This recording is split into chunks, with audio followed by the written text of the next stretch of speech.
the John Phillips Show.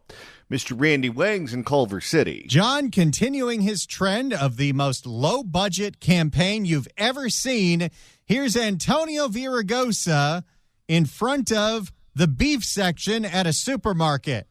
I got beef with Donald Trump. Did you know? Oh, God. He can't afford to hire anyone to do his writing for him, so my guess is that came from an intern. I got beef with Donald Trump. Did you know that beef... Also, you can barely hear him because he's taping this on a cell phone. It sounds like someone's bowling in the background, too.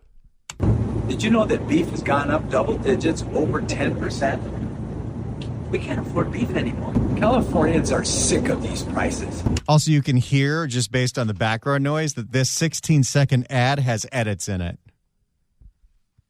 How bad do you think he is naturally for that to result in a 16-second video that needed to be edited multiple times? We can't afford beef anymore. Californians are sick of these prices. As your governor, affordability will be my number one priority. This is the cheapest campaign I have ever seen, which means nobody's giving any money to one of the three Tonys. Nope. And it also shows you that for a candidate who would be, I believe, the oldest one in the field, right after Grampy Joe got dumped for being senile, and right after Dianne Feinstein died in office, and that Congresswoman from Texas, Kay Granger, was in a memory care facility before her term expired, I don't know if this is the presentation I would want to put out there as the oldest candidate in the field.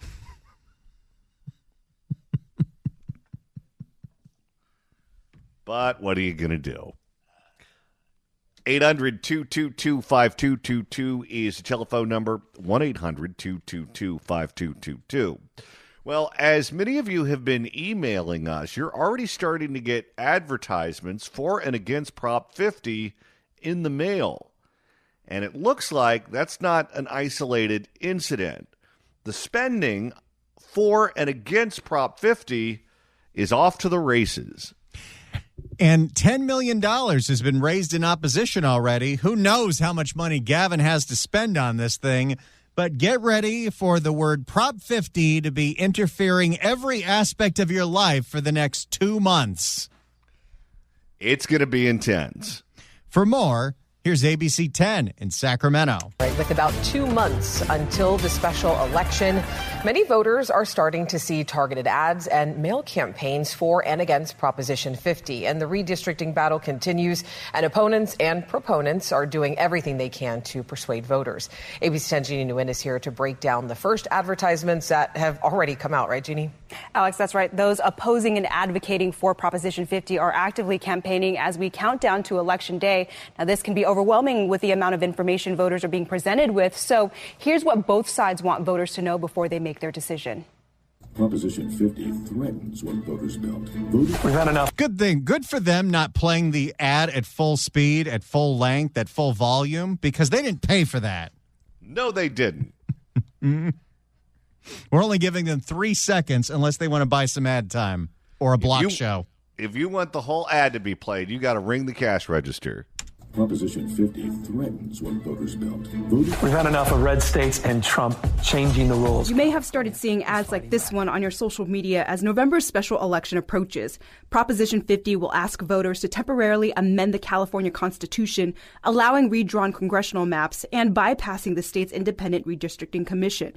So far, Governor Gavin Newsom has produced social media ads in support of the Prop 50 campaign. We support Prop 50. We think it's a critical measure to push back on the Trump administration. Activate America is an organization aimed Here's a question. Let's just say you pay attention to the news. Specifically, you pay attention to cable news. The argument that the Democrats are making in California is the exact opposite argument that they're making in Texas. And the same is true for Republicans. You look at other states, Maryland, the Democrats are making the same argument that they're making in California. Republicans, same thing. But then you go to Indiana, the opposite is true. I wonder how confused the public is going to be, particularly since the title and summary of this thing were specifically meant to mislead you. If the voters are confused and don't know what to make of this, I wonder if turnout is going to fall off a cliff, even with all of this money being spent on it, because people just aren't going to know what they're voting on. Activate America is an organization aimed at helping to elect more Democrats into Congress. The organization started sending out these postcards encouraging voters to vote yes on Prop 50, claiming it will protect democracy and that the prop is in response to what the Republicans are doing in Texas. Vote yes if you like independent redistricting, except for when we're going to get rid of it for 6 years. And in order to save democracy, we have to rig elections. We're hoping that with the new lines that are going to be drawn, that California might be able to net 5 Democratic seats, but there's no guarantee of that either. We're just trying to, to make things even up a little bit. They're just trying to send Kevin Kiley to the unemployment line. Okay, let's explore a scenario, because this could very well be true. Gavin is trying to position himself as being the number one antagonist to Donald Trump, both on social media and at the ballot box. So this is what he threw together hastily to try to combat what's going on in Texas and what he anticipated what might be going on in other states.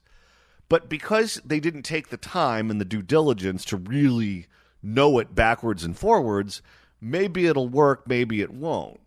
We know that if this thing goes down, that's going to be a big black eye for Gavin Newsom. But how about this scenario? Let's say it passes, but the Democrats only net 2 to 3 seats and not 5.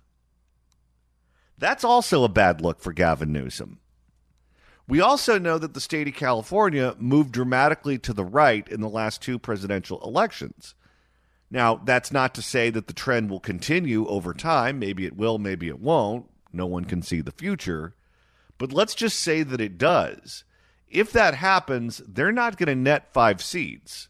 It's going to fall short of that, with the only question being by how many. So then you're going to have people say, now, wait a minute. You called for a special election that cost the state a bunch of money. You raised hundreds of millions of dollars for and against this thing. And you did all of this for 3 seats, when in reality, if they had a good year during the midterms, they probably would net 3 seats in California anyway.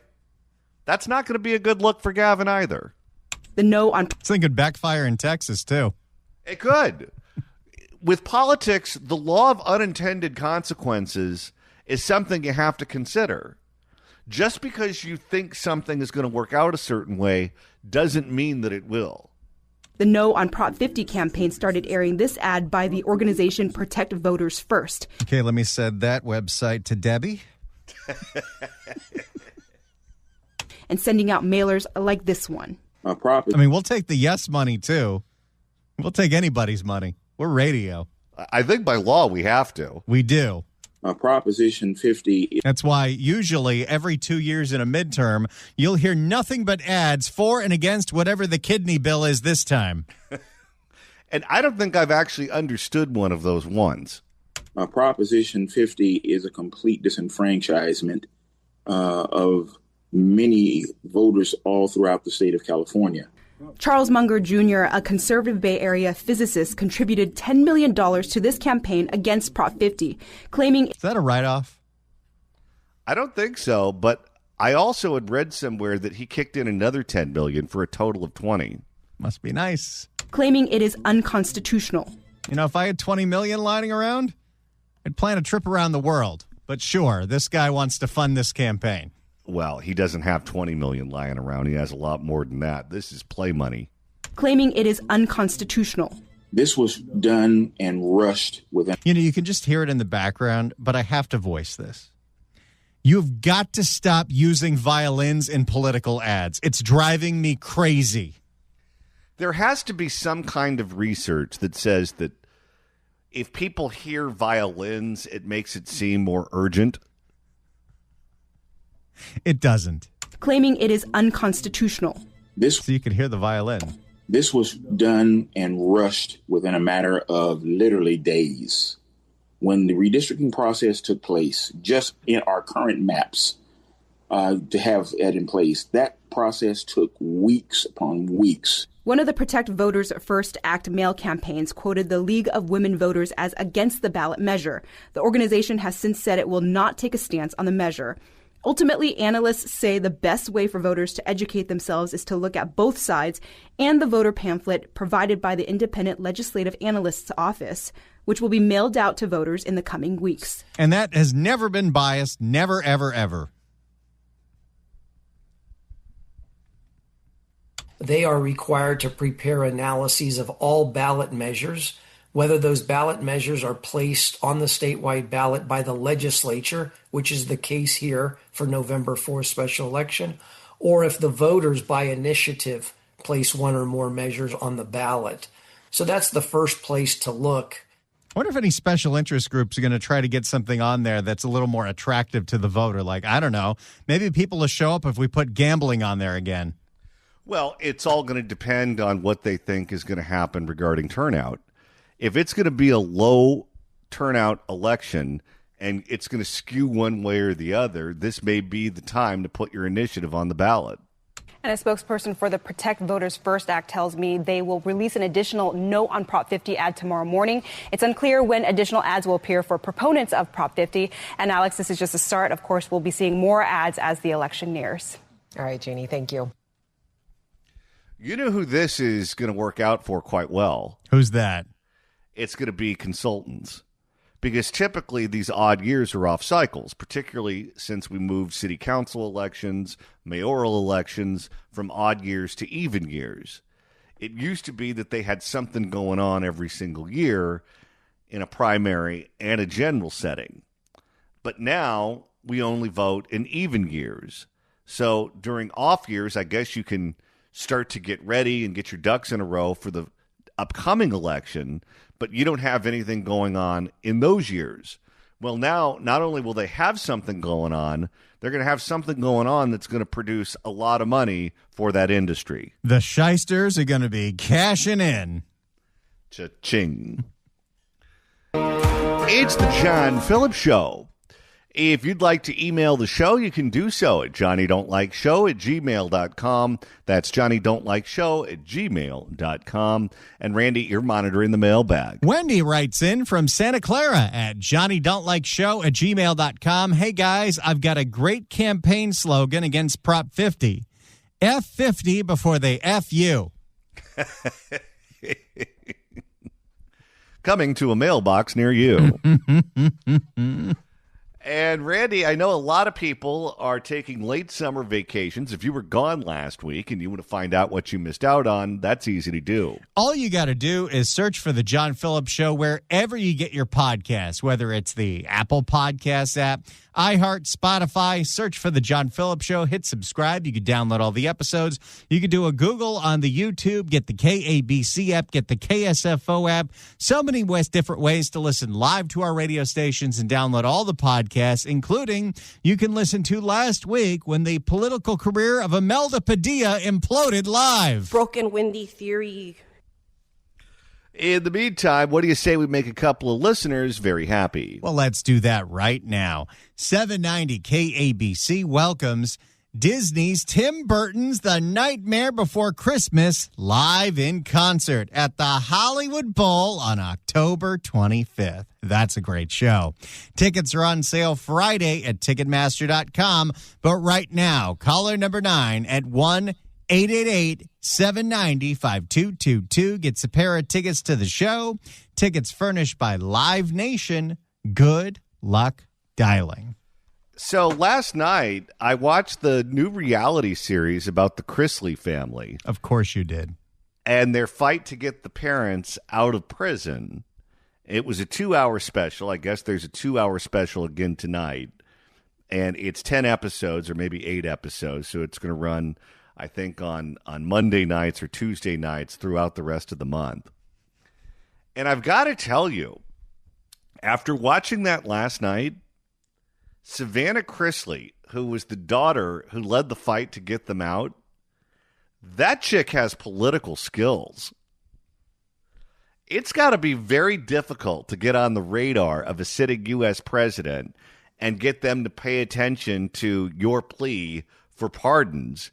And particularly if you don't have any background in politics. We're in a political family. It's one thing if you're a member of Congress, you're a governor, you're a politician of some sort where you have these built-in connections and you can rely on that social network to get whatever it is that you're asking for done. But she went into it knowing absolutely nobody, and she was able to get it over the finish line. You take someone like Joe Exotic, who's been trying for 5 years to get a pardon, still hasn't happened. Yeah, I guess he needs Savannah Chrisley on the case. She was able to get it done. So I guess there's 2 more episodes airing tonight, and I cannot wait to watch all of that.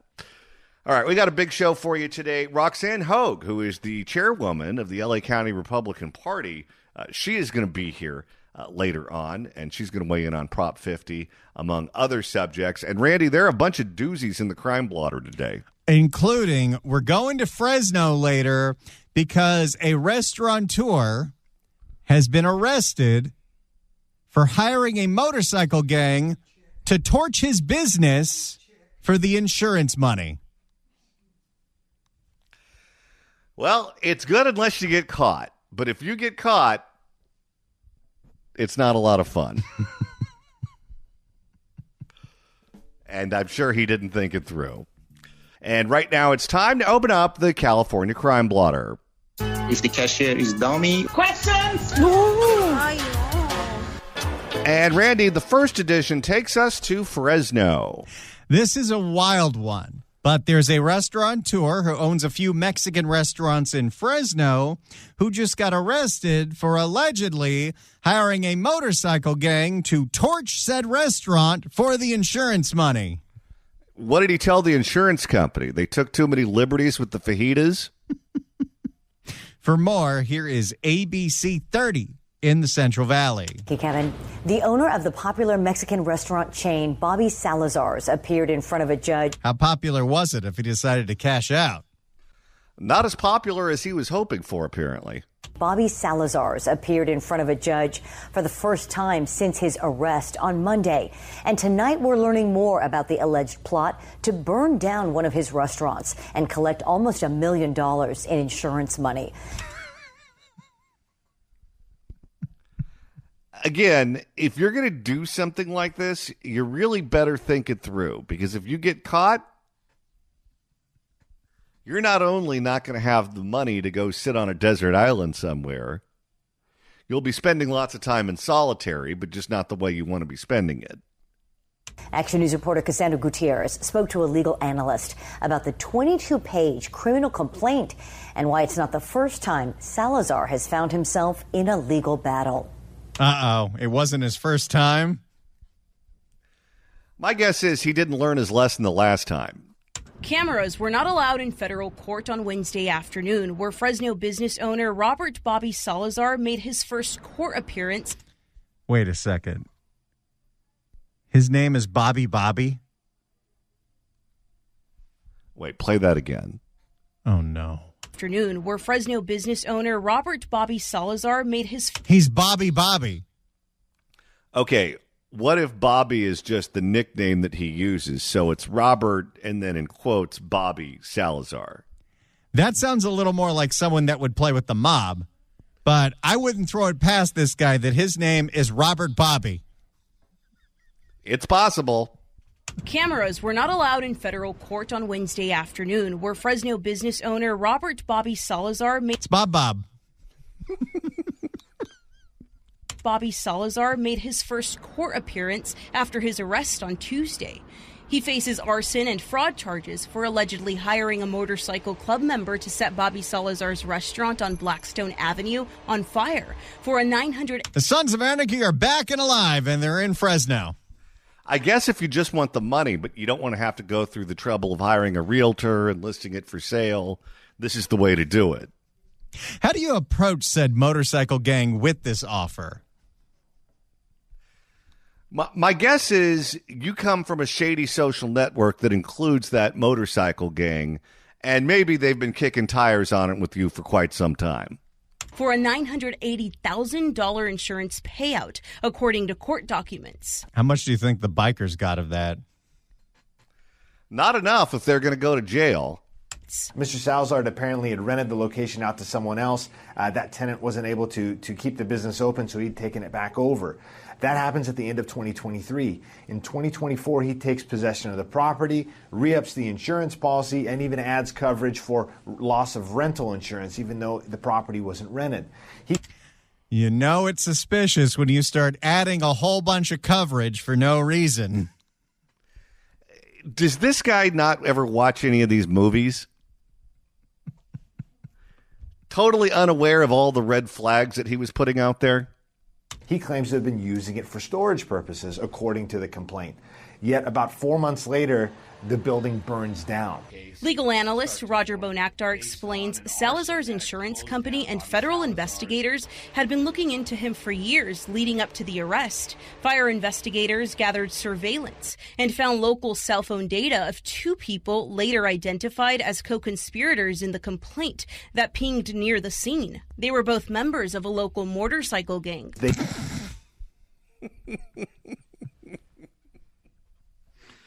That's not going to look good in front of a jury. You know, I know the Central Valley is evolving, and I know the Central Valley is changing, and there's a lot of investment there, but this is as stereotypical as it gets.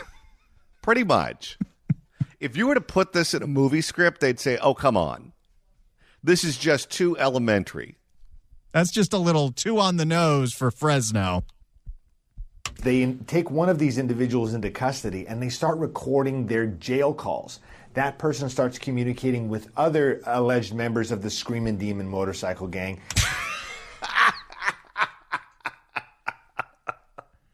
They don't even have some secret codes or passing information through an attorney. They're just openly talking about all their criming on a prison phone. I wonder what the logo looks like on the back of the biker jacket. For the Screamin' Demons? Yes. Other alleged members of the Screamin' Demon motorcycle gang, and then one who is alleged to be the president of this motorcycle gang connects with, allegedly, with Bobby Salazar. Roger explained. Robert Bobby Salazar. Get it right. Allegedly with Bobby Salazar. Roger explains that the insurance company had done their own investigation where Salazar denied knowing the 2 members, but jail calls documented. So what? They just torched the business for the hell of it? They just wanted to see a fire? They have a bad burrito? Hey, who's in for s'mores? But jail calls documented in the complaint show otherwise. This discovery led investigators to prior allegations. By the way, you know, sometimes you can really credit investigators for doing just incredible police work and just natural skill when it comes to detective work. Literally, they're blabbing about what they're doing on a prison phone. How dumb do you have to be to do that? This discovery led investigators to prior allegations. Now, I know this is another stereotype, but typically biker gangs are involved in meth. That's their bread and butter, huh? This discovery led investigators to prior allegations. Back in 2020, apparently there was a civil lawsuit involving Mr. Salazar and one of his former employees. That employee who sued him apparently had 3 of their vehicles hit by Molotov cocktails and burned up. What? Okay, this guy has to be mobbed up. There are just too many coincidences here. What I don't understand is if somebody used Molotov cocktails to torch your cars, why that's a civil lawsuit. Yeah, it seems like you should go to jail over that. Later in the same year, allegedly, the former brother-in-law of Mr. Salazar had his home or his property also hit by Molotov cocktails. What the hell is going on in Fresno? I guess that's his calling card. Shortly thereafter, in a certain period thereafter. Most places, hard alcohol is for drinking. In the Central Valley, it's for sticking a rag in, lighting it on fire, and tossing it and making something go boom. It's for throwing. Shortly thereafter, in a certain period thereafter, a local attorney's office who was representing an employee against Mr. Salazar had his office hit with Molotov cocktails. Well, you can't accuse him of being inconsistent. This is the MO. No matter what the problem is, throw a Molotov cocktail at it. I wonder how they burned down the restaurant. I don't think you have to ask. Meanwhile, Salazar's friends who didn't want to talk on camera say they believe he's innocent. Of course. This is a smear campaign. Robert Bobby would never do something like this. He's a man of God. If convicted, he faces up to 30 years in prison. Wednesday's court appearance was continued to Thursday because Salazar is awaiting representation. He remains in custody. You know, I'm shocked that somebody can't get a lawyer when you've been accused of firebombing lawyers. My guess is he's going to have to get to the Z section in the phone book. He remains in custody.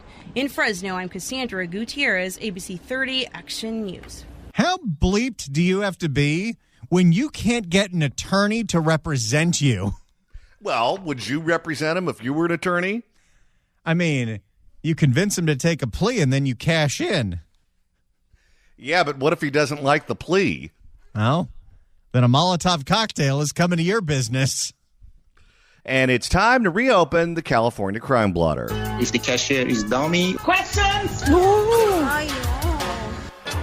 And Randy, this edition takes us to the airport, where a piece of luggage got stolen at LAX. The owner of that luggage just happened to put an Apple AirTag in it and tracked it as it slowly left the airport and got the airport police involved. For more, let's go to NBC4 in Los Angeles. And if you're flying this weekend, maybe you think, what if the airline loses my luggage? But do you think, what if my luggage is stolen? West Hollywood man says that happened to him at LAX, but he knew exactly where his luggage was located. He talked exclusively to our Alex Rozier about how he tracked it down and the unusual place he found it. We all know that feeling at the end of a long trip when all you want to do is get home. But imagine getting... And of course, the first sight of Los Angeles as you land into LAX is being on that bottom floor and just hearing honking from every single direction as the shuttle bus for the hotel is in a fight with the shuttle bus from the rental car place. It does feel like you're in Midtown Manhattan. But imagine getting over here to baggage claim only to find out your luggage was stolen. That's what Daniel Scott says happened to him this week. They had told him. I wonder how quickly he watched that little carousel go around and around and around before he realized something was up. It's always so depressing when your bag is the last one to be put on the carousel because at that point you're convinced they lost it. They had told us that this was where the bags were going to be coming out. Around 10:30 Tuesday night, Daniel said he flew in from Salt Lake City and walked to baggage claim to pick up his suitcase on Carousel 25. About 10 minutes passes by and nobody's seeing their bags. So Delta comes on over the intercom and say, I'm sorry, it's actually coming out at baggage claim 23. But when Oh, come on, Delta. Okay, a certain amount of blame can be placed on the airline here. If you tell everyone it's going to one area and you just have a whole bunch of bags sitting around in a different carousel, something could happen. And it did. But when he got to Carousel 23, his bag wasn't there either. But thankfully, Daniel had an Apple AirTag in his suitcase, which... Isn't this, by the way, the thing that United wants to do with all of their luggage because they keep losing it? Well, it's an efficient way to find out where it is, but it's also going to be frustrating because you'll find out the bags are never where they're supposed to be. And then you're just sitting at that airport waiting and waiting and waiting, and every 10 minutes you hear that PA announcement, "Hi, this is Mayor Karen Bass. Welcome to Los Angeles." What's worse, flying home from a long trip and hearing her voice and seeing her face, or flying back from a long trip and hearing Eric Garcetti's voice and seeing his face? It's a tough call. I received things on both ends. His was more phony. I'll give you that. But thankfully, Daniel had an Apple AirTag in his suitcase, which allowed him to track the location of his luggage. So I grabbed my phone and I looked at it and I saw that it was not in this terminal, but that it was moving towards the Uber lot and leaving the airport. So Another reason why LAX is the worst airport in the world.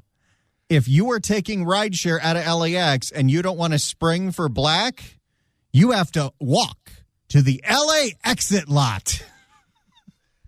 Other airports are so much easier to use than LAX, but for whatever reason, they're insistent on making LAX as uncomfortable as possible. Not in this terminal, but that it was moving towards the Uber lot and leaving the airport. So I just immediately started sprinting to the Uber lot. He just starts running towards his bag. Well, if he doesn't go get it himself, it's not coming back. Once I got to the Uber lot, I saw that it was continuing to move and it had reached across the street. His AirTag said his suitcase ended up here, a half-mile away at this fenced-in, boarded-up abandoned building at the corner of 98th and Sepulveda. You would think at this point, if this is what they do for a living, they go to LAX and steal bags. With all of the AirTags that exist in the world, someone in law enforcement would have been able to figure that out before some random passenger did. But I knew that my luggage tag was saying it was in this vicinity. Daniel said his partner called LAX police and officers responded minutes later. And when they pulled up, they asked where it was. We were literally looking for it, and then they shined the light within the building, and we saw some movement in the building. And then when the guys came to the window, they lined them up in the window. I saw the guy with my clothes on. Oh, you got to burn the whole thing now. Oh, no. You have to burn everything in there. Okay, so if they're stealing the luggage, and they're not stealing the luggage for resale, they're stealing the luggage to use, it's got to be homeless people. Well, if it's squatters in an abandoned building that happens to be a half a mile from LAX, sure seems like that fits. I saw the guy with my clothes on. He had my shoes on, he had my shirt on, and my pants on. Video shows LAX police. You can never wear those clothes again. I don't care how many cycles at the laundromat. They're done. Nope. Got to move on. He had my shoes on, he had my shirt on, and my pants on. Video shows LAX police detained several people. And once they cleared the building, Daniel said officers let him search for his suitcase. He eventually found it, but his clothes were everywhere. So this is a pretty big building, and my clothes are scattered throughout in multiple different rooms. But we have, in a state that has a housing crisis, we sure do have a hell of a lot of abandoned buildings full of squatters. Yeah, what's the deal with that?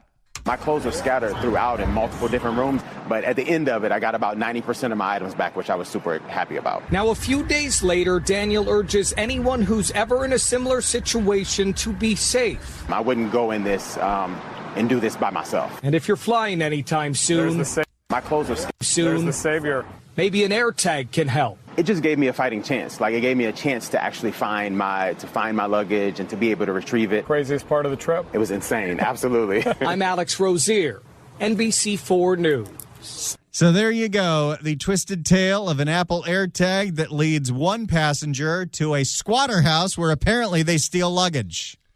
It was exactly what you would expect it to be. Because I expected it to be either that or a transgendered Biden appointee. Although I think they finally put him in jail.